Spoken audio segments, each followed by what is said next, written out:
So, I often get asked with this question, Faye, how much is the usual capital to start a small cafe? And my usual answer is, it depends.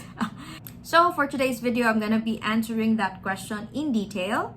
How much do you really need to start a small cafe? So, if you're interested with that, then keep on watching. Now, why do I always answer it depends? Kasi it depends naman talaga sa budget mo. So either you're somebody who has a tight budget, you really have a specific amount that you can spend on to start a small cafe, or if you're somebody naman who has a flexible budget, perhaps it depends now on the type of cafe you want to build. The thing is lang, if you are on a tight budget, you basically have fewer options on the type of cafe that you can build. And if you have a flexible budget, with that, you can work around with different options for your small cafe. So for today's video, I'm gonna be explaining the categories of the items that you need to spend on to start a small cafe, and perhaps with a little bit of estimates on the amount so you will have an idea. And then if you are on a tight budget, I'm gonna be sharing also how you can cut off those different items so that you can still start a small cafe kahit konti lang yung budget mo. So the major categories now that you need to spend on items that you need to spend on to start a cafe. Actually, I share this and I discuss this to each of our TMC Pocket Cafe partners as we start now our budget for their cafe. So if you're interested, by the way, in starting your own small cafe with my guidance, with my direct guidance, then you can check the link in the comments on how you can join and apply for a TMC Pocket Cafe. The link is also here below. Now, expenses. I basically have 7, not expenses, but items that you need to disburse. You need money to spend to. Ito, 7 siya. 1 would be your machinery, tools, and equipments. Second category would be your furniture and fixtures. Then you have your lease or location-related expenses. Physical setup, your construction and your renovation. And then 5th, we have the materials and the initial inventory. 6th would be your administrative, general, and administrative expenses. And then lastly would be your marketing. Discuss natin one by one. So with regards to tools and equipments, these are the different machinery equipment that you would need sa cafe mo. Includes na yung equipment sa kitchen, sa bar, and sa office. So with kitchen equipment, ito naman, this depends on the food items that you would be serving or selling in your cafe. So very important na mauna ano yung isuserve mo, ano yung kasali sa food menu mo before you buy the equipment. Kasi you might be buying an oven toaster, but in the first place, you don't need it, right? So baka sayang lang. So always go back to your menu before siya sa pagbili ng mga tools and equipments. That's for the kitchen. Kitchen, cooking utensils, and all the other things. Pag sa bar naman, of course, espresso machine, grinder, okay? And all the other bar tools and equipments, and of course your serving plates, serving cups, kitchenwares, serving mugs, and then your serving cups. Now, I'd like to emphasize more on the espresso machine and the grinder. When you choose an espresso machine, I think I have a lot of videos in my YouTube on choosing a machine for your cafe. And there are a lot of items that you need to consider, and one of it would be ilan ba yung cups na serve mo sa cafe mo? What's the capacity of your cafe? Or in cases na sa small cafe, usually if take out, no, how many cups would you be selling? Depende talaga siya doon.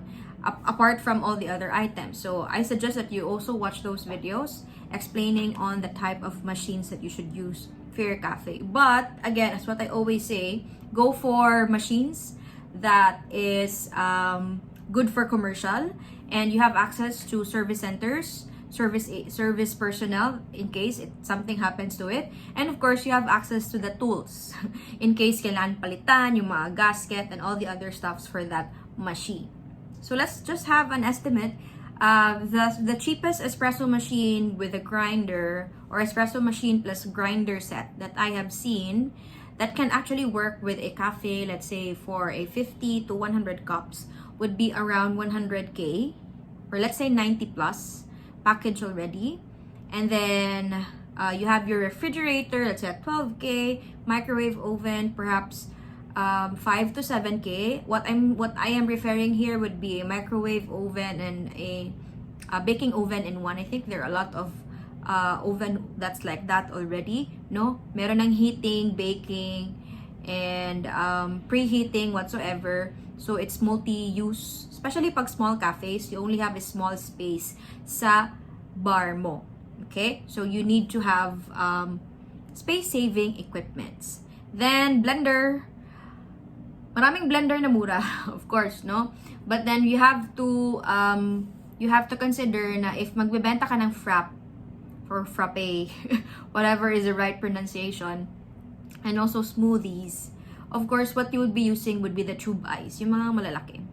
You don't want to use the crushed ice, kasi pag crushed ice, tendency is baka yung frap mo magiging juice.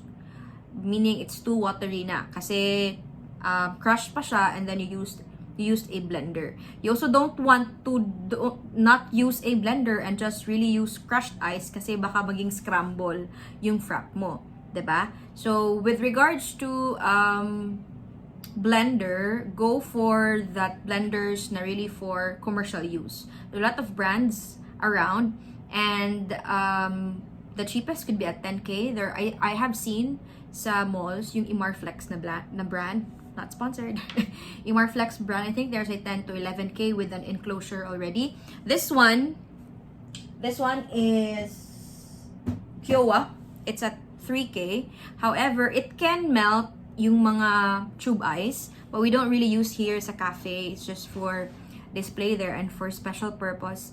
Kaso lang, it needs at least 1 minute to rest before you make another drink, and it can only make one drink. So if your frap or frappe is one of your best sellers and you would have this, tendency is your turnover of your items might be very long. So you have to consider that as well. Okay, so I have put here 17K for the blender. With enclosure, I think that's 21K. This is now the JTC brand, right? That's really for heavy duty and for small cafes. Then, apart from your items sa kitchen and sa bar, office equipment, no? That would be your POS machine, the Bluetooth printer, your cash drawer, and perhaps a cell phone or a tablet for you to record your sales. And there are a lot of free POS apps already. I might have another video discussing all about those POS apps for small cafe. What you just need to spend on would just really on the hardware. And I had it around 20K. Kitchenwares, again, that includes your plates, your mugs, your knives, spoon and fork, etc., etc. Let's say at 25K. Again, by the way, just a bit of a caveat. All I have here are just estimates. Okay, in case na it can go up or down, depends on the situation. Okay, and also things actually vary, no, from one city to another. So please do not say, nasabi ni Faye ganito, bakit mahal pala? I have no control with inflation. Charot. Okay, then second category. Again ha, so yung category natin with tools and equipments, that's a total already of 189K. Then we go to the second category, which would be a furniture and fixtures. So display cabinets. No, depends also on the design sa bar mo. But itong furniture and fixtures, this can also be together with your construction cost or renovation cost. Depende sa nakuha mo na contractor, siguro sila, they can also do the fixtures aside sa mga painting and all. Then you can also have that. But let me just share to you my random estimates, no, for furniture and fixture. That includes your display cabinets, let's say 15,000. Tables and chairs, let's say you have 5 sets kasi small na yung cafe mo. 5 sets at 10,000 per set, so that's 50K. Restroom fixtures, of course, if you would have CR sa loob ng cafe mo, then that would be your toilet and then your lavatory, let's say 20K. Lights and lamps, important yung mga lights, let's say yung mga drop lights sa bar. And again, that could also be included na sa contractor mo. Again, depende sa inyong agreement, no, on the construction and renovation. But let's say it's at 10,000. Signages sa labas and sa loob ng cafe mo, or usually sa labas can do 10,000. Commercial sink, which if you would really go for the stainless steel, then that would be at around at least 15,000. So more or less, furniture and fixtures, 120,000 in total. Then, let's go to the lease. Kunwari, hindi ka yung space ng cafe mo would be in a place na commercial and nagre-rent ka. Okay? Again, the rental, ito very, very different in different places. Very, very different in different places. It can vary sa city, sa province, and different provinces, different din yung rates. Okay? Now, let's say, yung cafe mo is just like 15 square meters, no? And then the rate in your area is, let's say, 500 per SQM. Then your rental would be 7.5 per month. Now, also a bit of a tip, when you ask sa mga lessor or sa admin kung where kayo magre-rent, don't just ask the monthly rental. Please also ask for the deposit and the advance, because sometimes ito yung nakakalimutan and you might not have a budget for it, so you might have forgotten it. So usually 2 months advance, 2 months deposit, depende ito ha.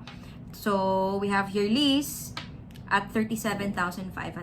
Then let's proceed sa madugong bayaran, which is the physical setup sa cafe mo.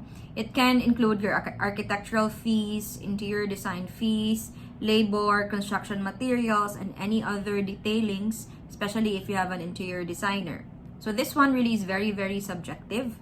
Depende sa type of cafe that you would build and how detailed would be the design is. And also, depende din sa rate ng architect and interior design na makukuha mo.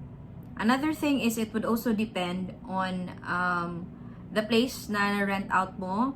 Maybe if you have rented out a place na it's still not finished, meaning semi-finished siya, so yung walls may be still hollow blocks. Hindi pa siya smooth. So you still have to spend on that. Or there are other places na when you rent out, well-painted na siya. So that matters as well. So when you visit a place that you could consider to rent as for your small cafe, also consider those. So, pag semi-finished or unfinished, yun talaga ang mas expensive. Most especially then, if you would be having, let's say, a glass wall sa cafe mo, and then yung na-rent mo is wala pa talagang glass wall, you still have to spend on it. Again, that would now fall on the detailing. So, what I have here is, let's just say, you rented out a cafe with already a well-painted na, and you just have a few of detailing works, and the contractor priced it to you at 10,000 per SQM, and your that's for labor, non-construction materials, and your cafe is at 15 SQM, so that would be 150,000. Okay, estimate only. Then next would be your materials and inventory. Ito na yung mga ingredients that you would need, for your cafe, and the initial inventory that you have to prepare so that you'd be ready to sell when you open. Also, for the materials and inventory, please also take note that you should put in an estimate for items na you would still use for tasting. No, it doesn't mean na ito talaga yung ibebenta mo. So that should have extras na. So, materials and initial inventory, yung beans na gagamitin mo, sauces, milk, powders, water, serving cups, etc., etc. Plus, include pa yung food items you would be selling. So, let's say your initial inventory would be at 50K. Example lang. Okay? Again, I'm just putting amount so you basically have an idea, and I also have something to crush out later once I share on how you can actually still start a small cafe kahit konti lang yung budget mo. Next would be general and administrative expenses. So first would be trainings and consultations. Of course, it would really be helpful, and you would avoid avoidable mistakes. No, that if you have a consultant with you or someone who would train you to make the drinks, licenses and permits, everything you have to spend on to have a business permit and the license to operate. Most especially that it's in a food and service business. Then you have also to go into sanitary permits. Other things would be office supplies, insurance for your cafe. There are already insurances for cafe business, specifically, let's say, for fire, earthquake, typhoon, even theft, and also fire. I already mentioned fire. Okay, so for those items, and also there's an insurance for food poisoning in case. Then what else? Pre-opening labor expenses. Of course, no, you have to train your staff, your barista. So you would also, of course, pay them ahead before you start opening. Then we have phone and internet installation in case you would want to have Wi-Fi in your cafe. But please take note na I know yung rate natin sa mga bahay, meron tayong plan na 999, 199, 12, whatsoever. But if it's on a business setup, different. No, it's expensive. So it's at least, I think, 5K. Ours is 5K, 5 to 6K per month. So that would be for a business setup. Hindi rin pwede po na you would declare na for home use tapos pag-install ng taga internet service provider mo is in a store. So baka you might have a problem with that already. Okay? Then lastly, for marketing, for administrative, let's say a total of 50K. Okay? That includes already the business permits. Then we have marketing, pre-opening marketing expenses. In case you would go into influencer marketing, you want to pay an influencer, Facebook ads, any printed marketing media that you would be doing, and any also press release that you would be sharing the opening of your cafe. Let's say I had this at 15,000. Okay, so it's a total amount 611,500. Okay, so let's go back. That's tools and equipment 189, furniture and fixtures 120, lease and location related 37,500, physical setup 150K, materials inventory 50, administrative 50, marketing 15,000. So that's more than 500,000 pesos for a small cafe. So this type of cafe is a cafe with really a physical setup, smaller than the big ones that you could see. If you're not yet familiar with the different coffee business models that I always share for the types of small cafes, I also have a video on that discussing all those types of small cafes that you can consider. I'll be putting in the link in the comments or in the description box. Make sure to review on that. And those are the ways on how you can actually still start a small cafe kahit na konti lang yung budget mo. So if ikaw yung tao asking me, Faye, how much yung capital to start a cafe, and you have a flexible budget, I would say around 600K to 700K. Then if you're someone na okay, then go for it. And that can even be higher, depende if you go into a bigger cafe, bigger space. The 15 SQM is just really very small. So for dine-in, I think you can just accommodate there around 8 to 10 people. Diba? Inside your cafe. Or maybe you have a bigger space outside, then you would now have an al fresco setup as well. Again, it depends. The reason why I always say it depends. However, kung ikaw yung tao na you have a limited budget, you are not yet ready to spend on 600K to start a small cafe, then what you can do, move back. You can have a mobile type of cafe, you can have a pop-up type of cafe, you can even have a home-based type of cafe. So it depends on where now you would locate your cafe. So what are the items na pwedeng ma-deduct when you now venture into other types of coffee business models? Let me discuss them one by one. One would be, you can actually consider other brewing methods. Instead of using an espresso machine, go for hand brewing methods or manual brewing methods that could create espresso in lieu of an espresso for from an espresso machine. And that's actually what we share or what we teach our students at the Mezzanine Cafe. We actually do hands-on small coffee business training. Every month, if you're in Cebu, we do face-to-face training. In that training, we do face-to-face, really hand brewing and recipe making. And then I also discuss the costing and pricing. So if you're in Cebu or you're near Cebu and you might be interested, here are the links where you can register and check out the schedules. So that's one. Going into or discovering other brewing methods. Para you can save on the espresso machine. The espresso machine here in our budget is at 110K. If you go for manual brewing method, it could be just around 5K. Much, much, much cheaper.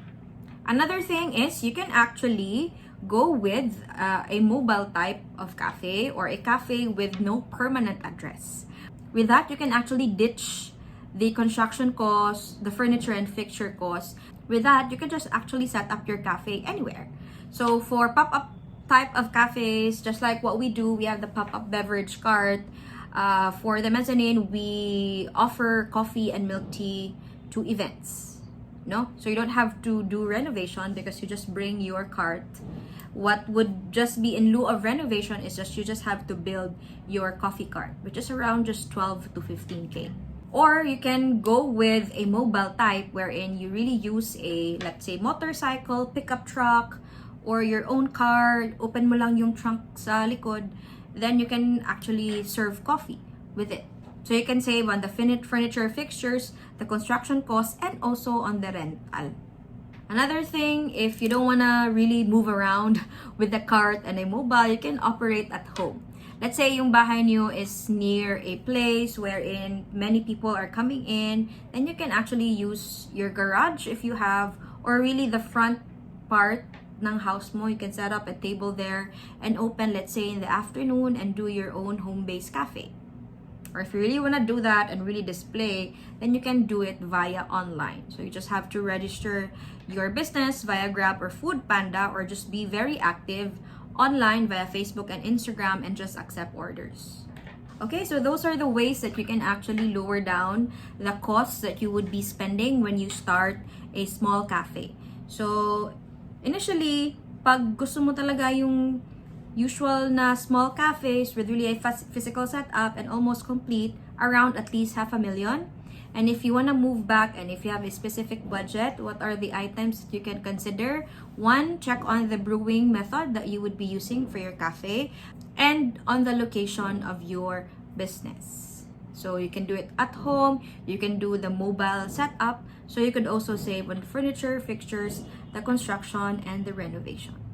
And then again, there are really a lot of things that you should consider when you do start your own small cafe.